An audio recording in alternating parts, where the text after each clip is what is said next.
Hello YouTube, is Marking here, and here's an article from Infowars Europe. It's by Dan Lyman, and it's Belgium destroyed millions of masks to make room for refugees report.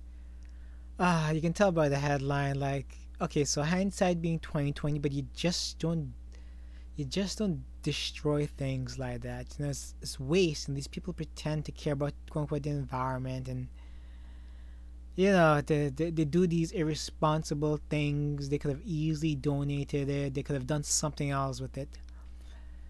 So again, hindsight being 2020, but still, you do this to virtue signal, or rather for political votes. I have no idea why they continue to import these undesirables. That's what they are, undesirables. You want to import people with your ideology, not this fringe lunatics who burn and destroy your nation and on government welfare. But maybe that's what the government really wants. Depend on the government. Anyway, the government the number one thing about government, right, is to defend the nation from foreign invaders. That's the number one thing. That's what the government is for. Believe it or not, and some people, the government isn't there to provide you with handouts. Essentially, it's not. It's there to protect you, to keep the military strong, plain and simple. Anyway, here is the article, and it's a well-written article. The Belgian government may have destroyed millions of respiratory masks in order to make room for incoming refugees, according to reports. Massive stockpiles of protective equipment, PPE, was hauled out of buildings so they can repurpose for refugee resettlement, a retired official has revealed. Refugees just means they're really illegals, but the language keeps getting co-opted by communists. So to change it to something more how do I say this, more inclusive.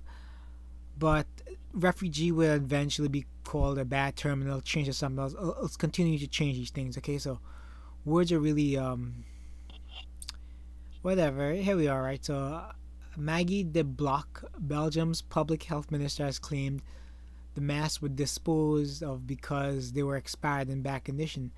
Is Scepter reports condition Scepter reports? I don't know how you pronounce it. I don't know if it's acronym or you pronounce it like you see it. Anyway, however, Mark Sebuki, I guess, Sekebiki, who once oversaw the reserve supplies of PPE, has challenged the block's assertions, saying most of the masks have been working on despite the slightly past expiration dates. Okay, so the explanation, it goes into saying the masks were destroyed with expiration dates. One mask was destroyed in 2015 but expiration date of 2010. Another one 2018 but expiration was in 2015. And the main reason was, again, lack of space. But that's because they wanted to import these ruffians, right?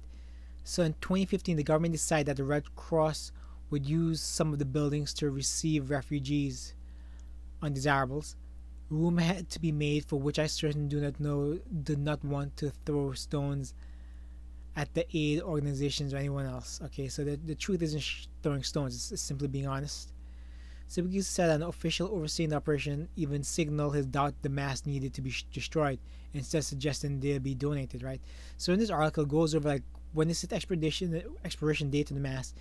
It's really the rubber bands on the mask itself. The mask is still good, which makes sense. It's not being used. It absolutely makes sense. But and if you see, okay, so the reason the block, the person who ordered the destruction of the mask, the reason I know about her is because she had this quote about people who have sex with three or more should essentially cool it until the outbreak's over, right? But here's a picture of the woman, by the way, if you want to call it that. I don't want to be throwing stones, but you can draw your conclusions, right? So this is an absolute insane woman who did insane things to virtue signal, or rather push your liberal beliefs upon others, and you end up destroying tons of mass against lack of foresight, hindsight, whatever it's called. You effed your nation essentially to virtue signal for these undesirables and probably undeserving.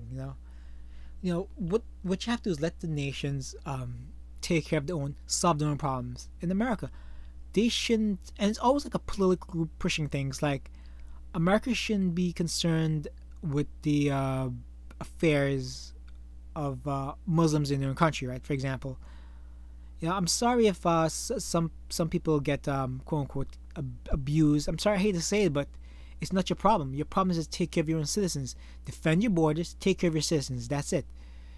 You know, and you fail. You fail in that stuff when you do stuff like this. It's a damn shame that things like this happen in the world, and important things like this gets regulated to basically the back simply because they want to import these people who don't deserve to be there. Essentially, have these countries deal with their own problems. You're not their fathers. You're not their Lord and Savior. You know. Anyway, guys, I hope you enjoy. I'll post the link to the article in the description. Again, this is why liberal policies always lead to destruction of society. It will, and it has. That's it. Take care. Hope you like. Please share, save, subscribe. Again, the link will be in the description. Bye.